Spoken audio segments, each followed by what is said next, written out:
Bonsoir à toutes et à tous, bienvenue dans votre JT de la semaine, votre rendez-vous hebdomadaire de l'actualité. Voici ce qu'il ne fallait pas rater ces 7 derniers jours.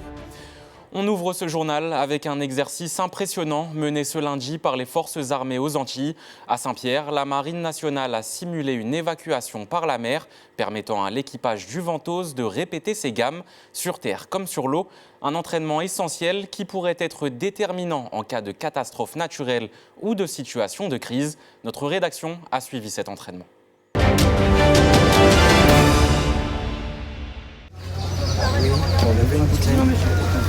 Questions, fouilles, prise en charge, ces lycéens vivent une fausse urgence au plus près du réel. Ces jeunes du lycée Joseph Gaillard simulent aujourd'hui un exercice grandeur nature aux côtés des forces armées aux Antilles. Pour ces soldats, c'est l'occasion de répéter les bons gestes en cas de sauvetage de la population. Première étape, enregistrement, pour ensuite se préparer à embarquer. Allez, largue à l'avant! En premier, on m'a fait une palpation de sécurité. C'était la première étape. Ensuite, quelques documents à remplir. Et puis, voilà, là, on attend pour pouvoir embarquer à bord du Zodiac. Je vais voir ce que ça fait. Et puis, surtout parce que ça risque d'arriver, le colonel l'a dit, ça risque d'arriver un jour. Vient ensuite l'embarquement sur le Ventose.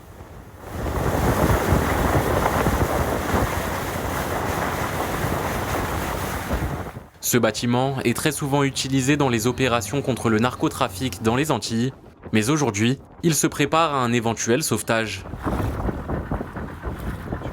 À quai, les lycéens se préparent à embarquer sur les Zodiac.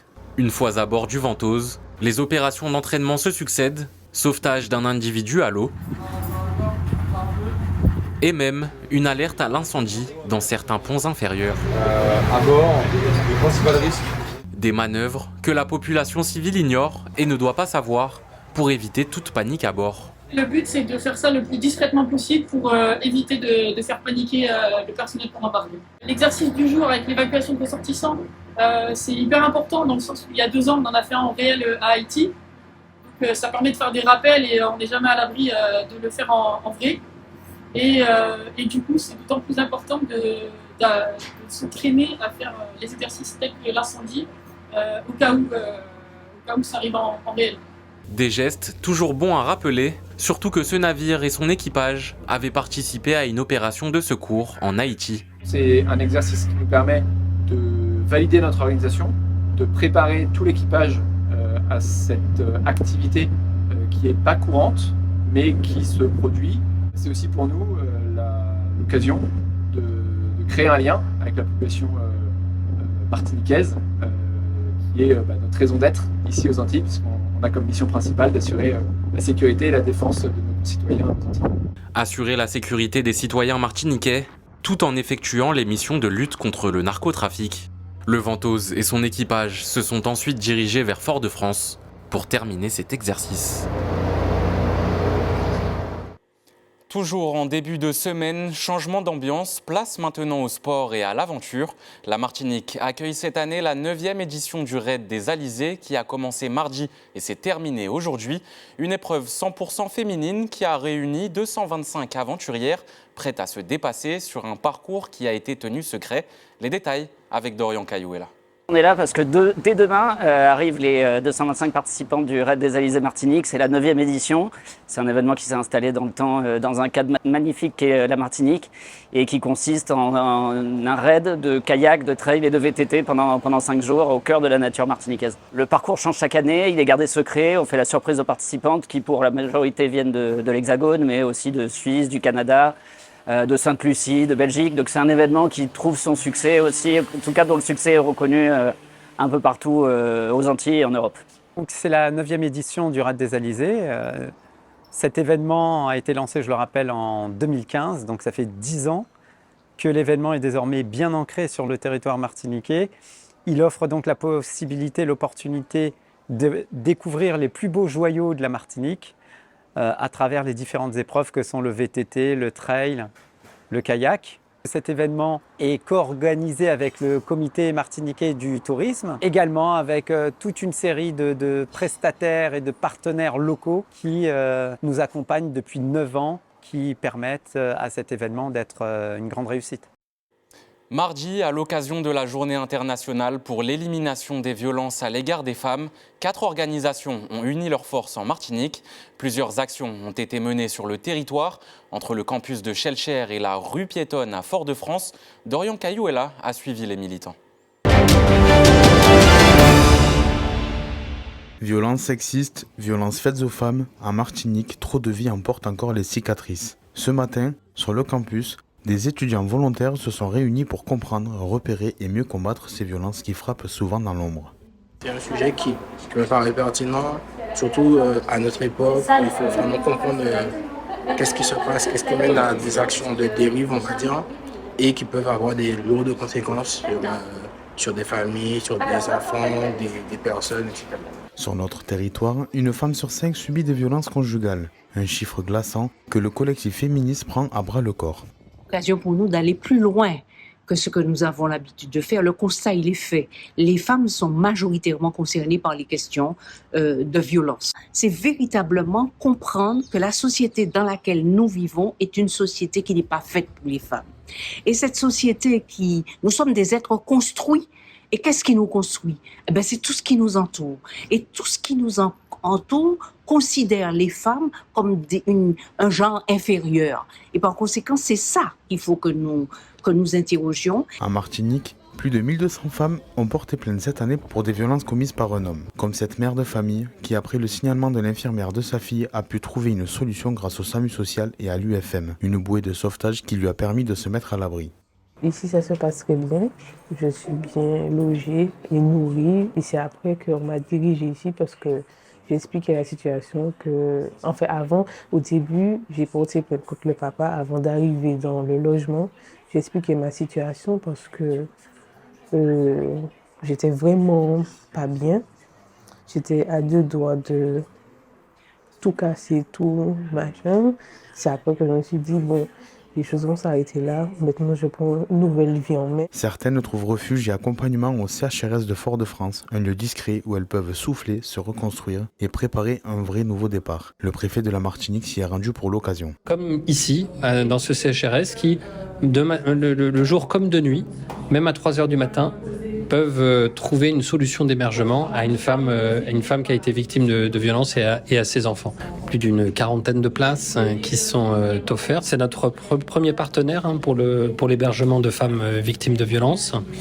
Il y a des marges cependant de progrès, même si l'accueil ici est très très bon. Moi je constate par exemple que quasiment tous nos dispositifs d'hébergement sont centrés sur la zone de Fort-de-France. Une journée de mobilisation nationale qui pourtant devrait devenir un combat quotidien pour tout un chacun. On poursuit avec cette question essentielle pour notre territoire. Comment mieux accompagner nos aînés en perte d'autonomie? Le dispositif Via Trajectoire Grand Âge veut justement simplifier le parcours des seniors grâce à une plateforme dédiée. Et pour porter cette cause, Jocelyne Béroard s'engage désormais publiquement. Les détails devant la caméra de Sandrine Claude. Quand vous avez une maison, vous aviez 6 enfants et que vous vous retrouvez tout seul dedans, c'est une maison qui est trop grande pour vous, qui a sans doute des escaliers, vous pouvez tomber, etc., etc. Il y a un moment où il faut commencer à penser à la santé physique et mentale, en fait, du parent qui reste là. Ce dispositif a cette chose intéressante, c'est qu'on ne fait un dossier qu'une seule fois et pas 150 fois. En plus, on peut être guidé, on peut être aidé et à partir du moment où on a des données, il y a une surveillance qui est beaucoup plus, plus rassurante quelque part. Parce que quelqu'un qui a des prémices de ceci ou de cela, on va tâcher de savoir un peu plus facilement ce qu'elle devient, si elle a besoin justement d'être surveillée un peu plus ou placée quelque part où elle aurait un soutien médical. D'éviter les ruptures entre les différentes administrations, entre les différents opérateurs médico-sociaux, notamment pour ce qui est de l'hébergement des sujets âgés, en simplifiant l'accès aux formulaires par la voie du numérique. Le deuxième enjeu, c'est simplifier les parcours de vie, c'est vrai pour la personne âgée, c'est vrai pour la personne handicapée. Les publics visés sont les sujets âgés. Alors vous savez, on est âgé pour un gériatre à compter de 75 ans. Au sens clinique du terme. Mais c'est en fait pour toutes les personnes qui souffrent encore une fois de handicap, d'isolement et qui ont besoin d'une solution qui est une solution d'hébergement lorsqu'elles sont isolées à leur domicile, c'est cela notre public cible. Cap maintenant sur l'orientation. Mardi, à l'Institut martiniquais du sport, la 6e édition du Salon Forméo a réuni des dizaines d'établissements et de structures institutionnelles. Un rendez-vous pensé pour aider les jeunes à trouver leur voie, mais aussi pour informer le grand public. On retrouve Sandrine Claude dans les allées de ce rendez-vous annuel. Au Salon Forméo ce matin, ils sont plusieurs centaines à chercher une voie, une vocation ou tout simplement davantage d'informations sur une filière qui leur dirait bien. Ce groupe de jeunes lycéennes fait le tour des stands. C'est en anglais qu'elles sont reçues sur celui-ci. La diversité des offres de formation proposées vient répondre directement à leur projet d'études. Alors de base je m'intéressais au commerce mais on s'est arrêté au tourisme et à la GTLA. Une université vers le transport. Au lycée, je trouve qu'on ne nous parle pas beaucoup des études supérieures. Donc c'est bien pour s'informer et de prendre toutes les brochures, toutes les informations possibles. Avant de venir, je me suis dit c'est une opportunité de découvrir d'autres métiers que je ne pensais pas peut-être savoir. Et aussi pour aussi m'intéresser à ce que je voulais faire déjà. Je ne sais pas pour les autres, mais moi oui, jusqu'à présent, je ne sais pas ce que je veux faire. Mais grâce à des stands comme ça, je trouve que ça nous aide et que c'est plus simple. Des établissements internationaux, mais aussi plusieurs îles de la Caraïbe ont fait le déplacement. Ici, une structure de République dominicaine. Elle espère recruter des Martiniquais et pour cela, elle est venue avec dans ses valises des formations dans des secteurs plus que jamais d'actualité, la cybersécurité ou encore l'intelligence artificielle. De même que nous existons dans le monde physique, de même aussi, nous existons dans le monde cybernétique, dans le monde informatique aussi. Et l'objectif, c'est de les enseigner à comment sécuriser ces données, tant sur le plan personnel et organisationnel aussi. Des formations innovantes, mais il y a aussi celles déjà bien connues sur le territoire. Certains secteurs, à l'image de l'hôtellerie, souffrent aujourd'hui de clichés. Le défi est de faire connaître à ces futurs étudiants l'étendue des métiers encore peu connus. Qu'on puisse vraiment leur partager en fait ce qu'on propose et qu'on puisse aussi leur faire découvrir que dans l'hôtellerie, la restauration et le tourisme, il n'y a pas que des postes à la réception ou en service, mais il y a aussi un panel en fait de métiers qui existent et que du coup ils peuvent très bien intégrer l'école pour pourquoi pas peut-être accéder à des fonctions de manager ou de direction par la suite. L'événement en est à sa 6e édition. Son principal enjeu reste inchangé, aider les jeunes à construire leur avenir professionnel en les mettant directement face à des opportunités de formation. C'est de faire la promotion de notre BTS, donc BTS SP3S, qui est dans le service prestations sanitaires et sociales. Moi, je me suis portée volontaire parce que vraiment ce BTS-là, c'est un BTS qui me tient à cœur. Dans l'éducation nationale, nous avons de plus en plus de formations qui se tournent vers les métiers d'avenir. Par exemple, sur la sécurité, nous avons des formations qui permettent vraiment aux jeunes de pouvoir rentrer sur ce secteur qui embauche de plus en plus. Et puis nous avons aussi des formations qui sont parfois un petit peu délaissées par les jeunes alors qu'elles sont insérantes. De plus en plus, les jeunes, les lycéens, ils s'informent sur la date de ce salon pour être au fait des formations qui existent sur place. Celles qui sont également à l'international, puisque nous recevons le Canada pour lequel il y a une véritable, on va dire, un intérêt de plus en plus fort des Martiniquais. Donc oui, il y a une attente parce que nos jeunes veulent construire leur projet professionnel et c'est l'occasion de le faire avec ce salon. Le salon Forméo, qui a ouvert ses portes aujourd'hui, se déroule jusqu'à ce vendredi au sein de l'IMS. Mercredi, focus sur une ambassadrice hors norme. L'égérie du prochain salon international de l'agriculture est martiniquaise. Begin, une vache de race brahmane, incarne un espoir pour l'élevage bovin en Europe grâce à son adaptation au changement climatique. Dorian Cayuela nous dit tout de cette vache robuste. Plus qu'un emblème, un patrimoine. La vache brahmane représentera les couleurs de la Martinique et de la Guyane au Salon international de l'agriculture. Une fierté pour notre territoire, mais aussi pour tous ceux qui travaillent à leur côté. Dans mon travail, j'aime tout. C'est un métier qui me plaît énormément. Tout ce que je fais, tout ce qu'il y a à faire dans l'élevage, ça ne me dérange pas. Pour moi, c'est une chance de travailler avec le bovin brahman. C'est la meilleure race qui s'adapte au climat de la Martinique. Donc c'est une chance pour moi de travailler avec cette race.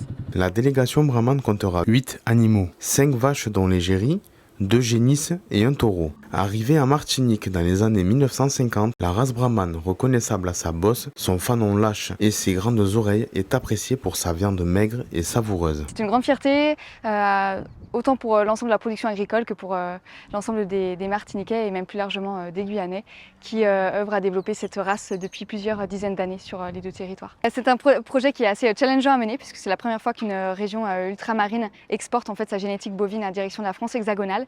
Et donc nos animaux ont fait l'objet d'une préparation sanitaire et technique assez poussée. Un éleveur égérie qui a été sélectionné pour représenter fièrement les couleurs de la Martinique et de la race brahmane. L'éleveur derrière la future égérie s'appelle André Prosper. Installé à Trinité sur les terres du Galion, il gère un cheptel de 300 brahmanes. Héritier d'une lignée d'éleveurs, il poursuit le travail lancé en 1975 par son père Roger, pionnier du développement de la race sur l'île après l'abandon progressif de la canne. Depuis 40 ans, l'éleveur sélectionne, améliore et valorise la brahmane tout en jouant un rôle actif au sein de l'UEBB. C'est l'UEBB qui gère le projet et qui a déposé la candidature de la race brahmane au Salon d'agriculture au mois de février. Nous avons eu la grande joie d'apprendre au mois de mai que nous étions sélectionnés. Nous avions l'ambition de porter haut les couleurs de notre race, de porter haut les couleurs de notre territoire et de notre production agricole. Une vitrine incontournable pour nos territoires ultramarins qui mettra en lumière l'excellence et le savoir-faire de notre agriculture. En politique, Didier Laguerre a tenu à prendre la parole. Une semaine après le procès de Serge Letchimy, Yvon Paquit, Max Buneau et lui-même, le maire de Fort-de-France, revient sur cette affaire, poursuivie pour détournement de fonds publics dans le cadre de la retraite du président du conseil exécutif. Il réfute toute malversation au détriment des Foyalais. Ses explications face à notre caméra. Au cours de ces 3 jours de débat ont été très largement discutées les conditions de départ de l'agent Serge Letchimy à la retraite. Je rappelle qu'il était... cet agent de la ville de Fort-de-France était en position de détachement pour exercer plusieurs fonctions. Et le parquet national financier a pointé l'incompatibilité qu'il y aurait entre la situation de député et l'article LO 142 du Code électoral, qui était au centre des débats et des discussions et qui interdit à un parlementaire d'exercer une fonction publique non élective. Les avocats des différents prévenus présents se sont appliqués à démontrer que, selon la jurisprudence constante, l'article LO 142 ne s'applique pas aux fonctionnaires territoriaux. Des jurisprudences ont été présentées sur ce cas de figure. Il a été beaucoup question de la décision de réintégration de l'agent Serge Letchimy. Il a aussi été démontré au tribunal que l'exécutif ne dispose pas de marge de manœuvre lorsqu'un agent en détachement demande la fin de son détachement. En clair, lorsqu'un agent de la collectivité municipale demande au maire la fin de son détachement pour une raison ou pour une autre, le maire n'a pas la possibilité d'apprécier la fin du détachement. Le maire ne peut que prendre acte de la fin de ce détachement et réintégrer aussitôt l'agent dans les effectifs de la collectivité.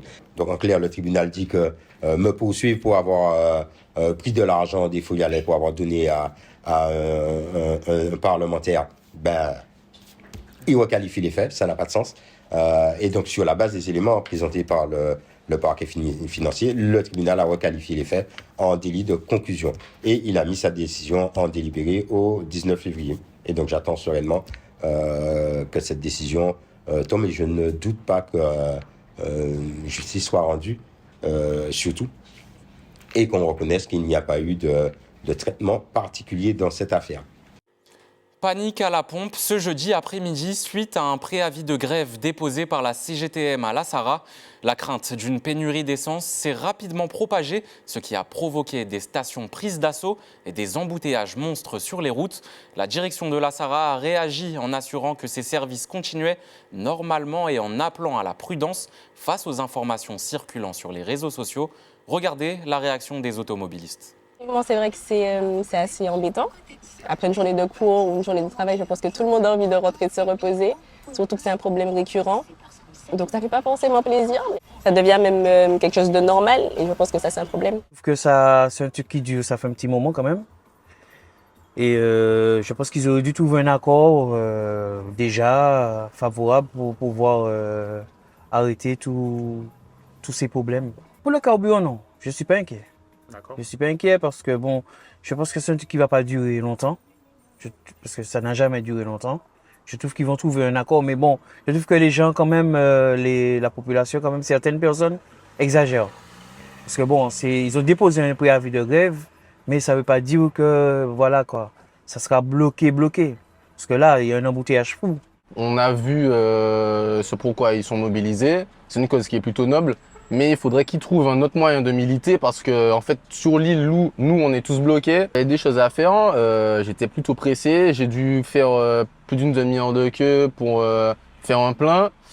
J'avais pas prévu ça me retarde sur mon programme. Franchement, c'est vraiment ça freine tout le monde en fait. Ça freine tout le monde dans son quotidien. Je pense qu'il y a d'autres moyens de régler le problème.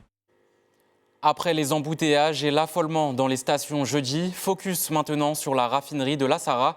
La grève a pris fin ce vendredi après-midi. La CGTM a notamment pu être reçue par la direction de la raffinerie et les camions ont pu reprendre leur rotation. Les explications de Dorian Cayouela. Plus de sécurité au travail, davantage de dialogue social, ce sont les revendications portées aujourd'hui par la CGTM Sarraz. Sur place, le délégué syndical mène la mobilisation.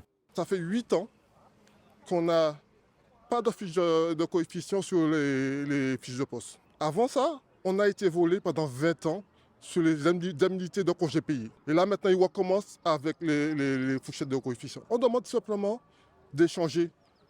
On a fait 3 réunions, 4e réunion prévue, et là, rien à faire. Dans un communiqué, la Sarraz dit que la CGTM n'est pas un syndicat représentatif au sein de l'entreprise. La direction se dit surprise par la tournure des événements et affirme que les informations relayées sur les réseaux sociaux ne reflètent ni l'état actuel des discussions ni les actions mises en place. J'étais à l'inspection du travail. On a passé toute la matinée à l'inspection du travail. Et la dame nous explique que, attendez, mais 84 points, c'est pas possible. Et en plus, il y a des points qui n'ont rien à faire de là parce que c'est tout ce qui concerne la sécurité, les conditions de travail, c'est réglementaire. On n'a pas de PV du CSE depuis 2 ans. 2 ans, on a un directeur qui est capable d'informer le personnel sur ce qui se passe sur le CSE. Donc là, on ne demande pas d'argent, on demande simplement une question de respect et de reprendre le dialogue. Selon la direction de la raffinerie, des réunions se sont tenues les 20, 24 et 30 octobre 2025, au cours desquelles plusieurs points ont été déjà traités ou sont encore à l'étude. On espère que la direction va reprendre le dialogue avec nous et qu'on s'excuse, puisque vraiment, on n'est pas là pour prendre en otage la population, bien au contraire, puisque nous-mêmes, on se bat pour que les prix de carburant soient justes. Parce que jusqu'à présent, on demande des comptes aussi, et on les a pas. Malgré le conflit, la direction et la CGTM Sarraz sont parvenus à un accord. Dès demain, à partir de 6 h, les camions de chargement devraient reprendre la route pour réapprovisionner les stations-service, amorçant ainsi un retour progressif à la normale, mais la mobilisation, elle, continue. Le verdict est tombé aux assises ce vendredi. Cédric Chaillot et Ludovic Marie-Louise ont été condamnés à 18 ans de prison. Jordan Jean, lui, a été condamné à une peine de 3 ans de prison. Retour sur ce procès. Nous sommes ici au tribunal judiciaire de Fort-de-France pour la 4e et avant-dernière journée du procès Chaillot, Marie-Louise et Jean. Une audience marquée ce matin par la plaidoirie de la partie civile qui a décrit une tentative de braquage extrêmement violente contre un employé touché par plusieurs tirs. Cet après-midi, l'avocate générale a durci le ton en reliant ce dossier à d'autres affaires criminelles et en réclamant de lourdes peines contre les 3 hommes jugés. Voici ce qu'il faut retenir de cette nouvelle journée d'audience.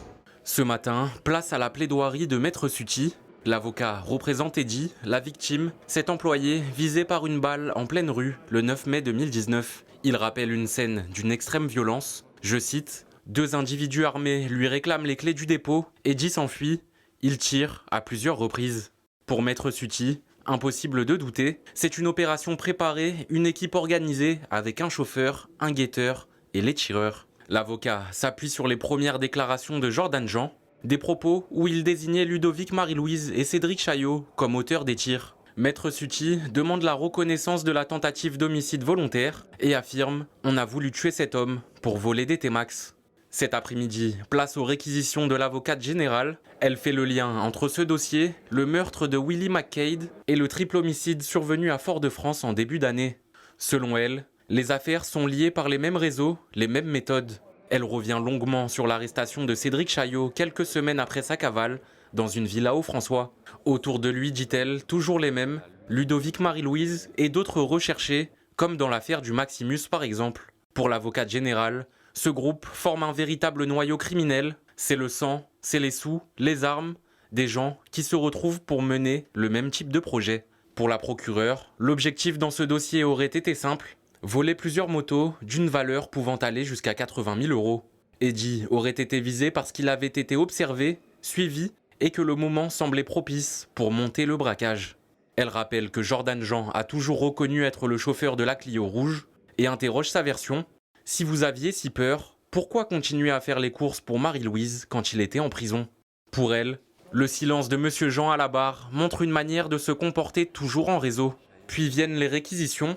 8 ans de prison contre Jordan Jean avec mandat de dépôt immédiat et 18 ans de réclusion criminelle contre Cédric Chaillot et Ludovic Marie-Louise pour tentative de meurtre, vol en bande organisée, transport et détention d'armes. Elle décrit également Marie-Louise comme un détenu au comportement constamment problématique et Chaillot comme un homme déjà plusieurs fois jugé pour des faits graves. Elle conclut enfin, la dernière fois qu'ils ont comparu, il y a eu 3 morts sur le Malécon. J'ose espérer qu'il n'y aura pas de 37e mort à l'issue de ce procès. Merci de nous avoir suivis tout au long de ce journal. On se retrouve dimanche prochain à 19 h pour un nouveau JT de la semaine. Et pour revivre tous nos reportages et suivre l'actualité, rendez-vous sur notre chaîne YouTube. D'ici là, passez une excellente soirée sur ATV.